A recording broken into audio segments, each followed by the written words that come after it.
Good morning, good evening, good peoples. It's your girl Shay Sarai, and I'm reading a book a week all of 2022 and giving you a book review every Tuesday.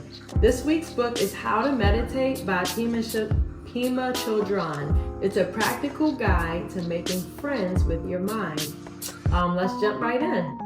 Takeaway number 1. So you want to start entering into your meditative space by stabilizing your mind. And what that means is take into account your present status, if you're tired, cold, worried, if you have any body aches, if there's a neighbor mowing the lawn, right? If the room is bright, because these are things that you may need to address as far as like adjusting the thermostat, or just be prepared to shut out once you enter into your quiet time, okay? Takeaway number 2 of how to meditate. So keep coming back to your focal point. So most often this is your breath, where you just set aside time to just be quiet and focus on your breathing, and you bat away, any thoughts or any distractions from that time.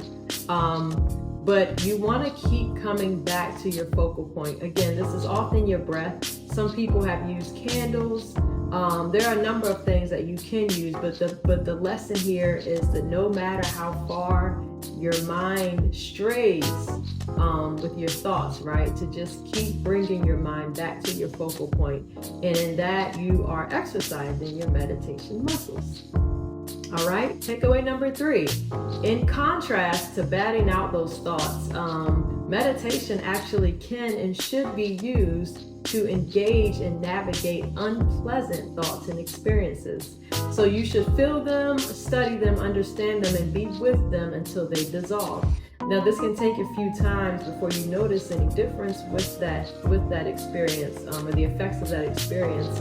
But the practice of meditation is often used to resolve internal conflict. So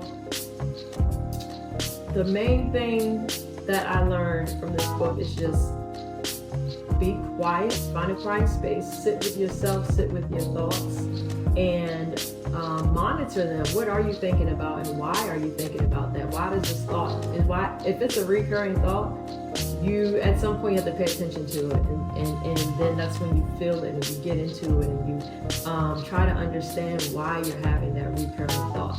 But otherwise, if it's just gibberish and noise, then you want to practice putting those things out so you can stay focused on your quiet time with God. All right, y'all, that's it. If you want to learn how to meditate, this book does go a little deeper, but I kept it surfacey, so definitely grab it. Until next Tuesday.